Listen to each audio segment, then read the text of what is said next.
Iran के speaker कालीबाफ ने लिखा है, इन दामों का मजा ले लीजिए क्योंकि आपके सो कॉल्ड ब्लॉकेट के बाद आप $4 से $5 के पेट्रोल के दाम के लिए तरस जाएंगे। साथ में उन्होंने गणित का एक फॉर्मूला भी लिख दिया जिसके बारे में ट्विटर पर गणित के एक्सपर्ट समझा रहे हैं। कालीबाफ इंजीनियर हैं, पायलट की ट्रेनिंग हासिल कर चुके हैं।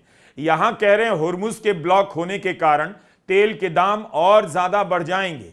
अभी तक युद्ध में जितने बढ़े हैं उससे भी ज्यादा वृद्धि होने वाली है। ईरान के नेता मैथ्स में पीएचडी हैं। मेरी ईरान से अपील है कि मैथ्स को लेकर अमेरिका का मजाक ना उड़ाएं। भारत में भी बहुत से लोग गणित के सताए हुए हैं।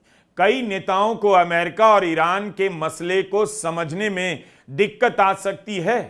ईरान को केवल एंटायर पॉलिटिकल साइंस की जुबान में अपनी बात रखनी चाहिए। वैसे ट्रंप को यह भी समझ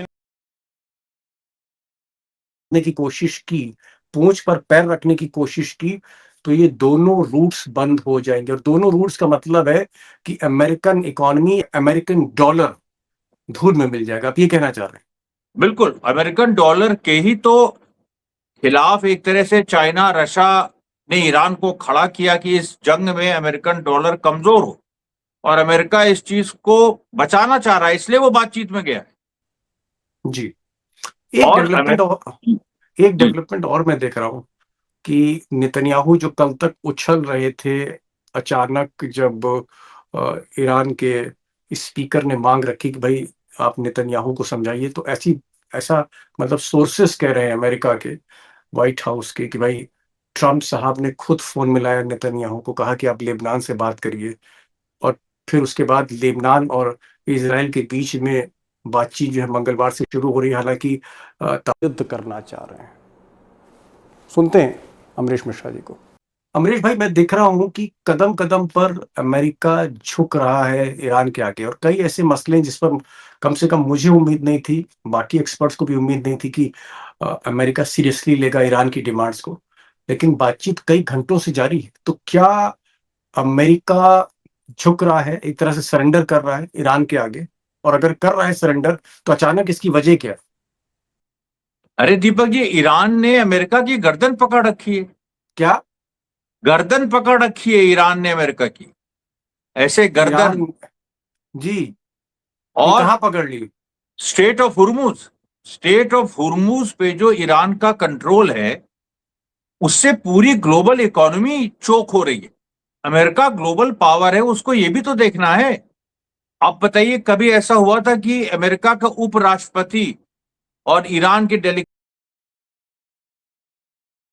खुद को यूएन के बराबर पेश कर रहा था? मैं उनके न्यूज चैनल्स को सुन रहा था, गलत फहमी का शिकार उनके न्यूज चैनल्स को सुन रहा था जो खुद को यूएन के समकक्ष पेश कर रहे थे, यानी कि यूएन के बराबर पेश कर रहे थे।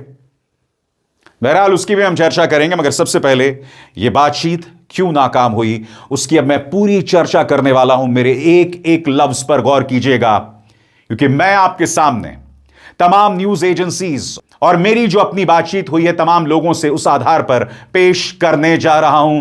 गौर फरमाएं, इस्लामाबाद में हुई बातचीत मुख्य रूप से इसलिए अटक गई क्योंकि ईरान पर परमाणु और क्षेत्रीय सीमाओं के दायरे और उनकी गारंटी को लेकर बड़ा मतभेद था।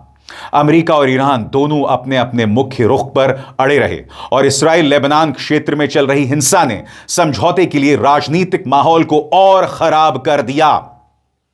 सबसे पहले मुख्य अटकाव, यानी कि जो और वैलीज हैं, तो ये काफी एक ऐसा इलाका है जहां से ईरान को काफी एडवांटेज मिलता है। यानी अगर ईरान को पूरे ये जो 1000 किलोमीटर में मॉनिटरिंग करनी पड़े उस वाटरवे की, तो बहुत आसानी से कर सकता है।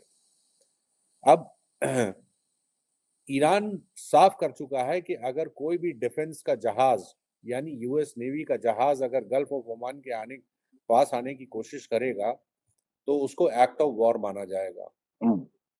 ठीक है। हालांकि ये उन्होंने नहीं कहा कि ये सीजफायर का उल्लंघन होगा कि नहीं, ये अभी तक लैंग्वेज का इस्तेमाल ईरान ने नहीं किया है। तो क्या ये समझा जाए कि ये जो स्ट्रेट ऑफ हॉर्मुज में कोई भी एक्टिविटी होगी चाहे वो मैं एक सेकंड, मैं आईआरजीसी का एक बयान देख रहा हूं जिसमें आईआरजीसी की तरफ से कहा गया है कि कोई भी नेवी का वारशिप कोई भी अगर करेंगे ब्लॉकेड में ये।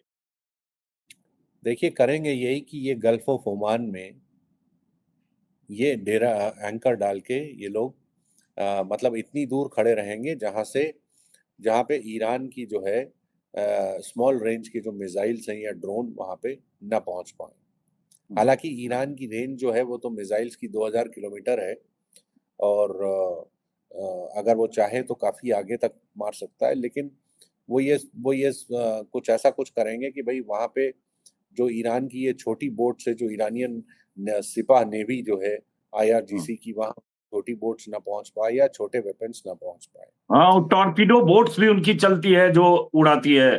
वो भी करीब जो है कोई 300 किलोमीटर की उनकी रेंज होती है, ऐसा सुना है। तो वो ऐसा करेंगे कि ये US navy gulf of Oman में थोड़ा खड़े होके उसके बाद आने जाने वाले हर जहाज से पूछताछ करेंगे।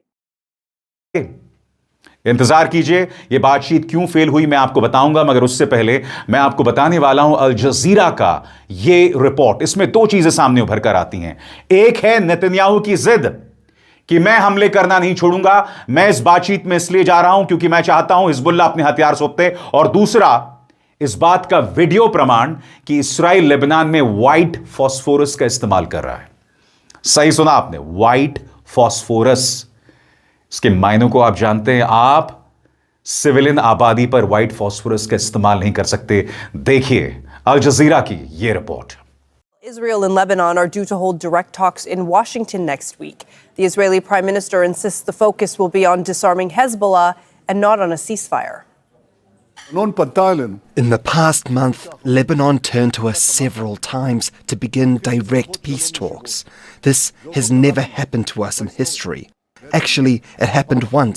जी हाँ दोस्तों, आपका स्वागत करते हैं आपके अपने प्यारे YouTube चैनल में, और चैनल को सब्सक्राइब कर लो दोस्तों। और सबको पता है इस्लामाबाद की मीटिंग हुई है, तो अमेरिका ने कहा कि तुम अपना जो शर्तें अमेरिका की वो ये हैं कि भाई तुम अपना जो ये परमाणु बम बना रहे हो इसे बनाना बंद कर दो। ये क्लियर बोल दिया भाई अमेरिका ने, ठीक है। तुम अपना जो है परमाणु जो बना रहे हो उसको सरेंडर कर दो और तुम इजराइल को रिकॉग्नाइज करो। तुम्हारी ये जो बैलिस्टिक मिसाइल इसे बनाना बंद करो। तो ये तो भाई सबको पता है, उन्होंने भी कहा कि ये हमारा हक है। तो अभी जो मीटिंग है दोस्तों, उसमें कहीं ना कहीं ईरान का दबदबा रहा। ईरान ने खोल के कहा कि भाई ये हमारे राइट्स हैं, हम कोई अलग थोड़ी कर रहे हैं, हमने कोई गलत तो नहीं किया। ये बात भी भाई ईरान सही कह रहा है, क्योंकि परमाणु रखना सबके राइट्स हैं। अमेरिका किसी को दबाव नहीं कर सकते। इजराइल के पास खुद परमाणु बम है, पर इजराइल चाहता है कि वो दूसरा ना बनाए। दूसरी बात ये है दोस्तों कि जो लेबनान है, ये जो आतंकवादी संगठन ईरान मास जैसे इनको फंडिंग देता है वो बंद करे, ये कहा है अमेरिका ने। और सबको पता है ये बातचीत इस्लामाबाद के टेबल पे हुई है, ठीक है। तो इन्होंने तो कहा, उसके बाद मना कर दिया। जाहिर सी बात है भाई, कोई भी देश अपने ऊपर हमला, ठीक है, और अमेरिका का बीच बचाव किस तरह रहा वो आपको बाद में जानकारी मिलेगी इस बात।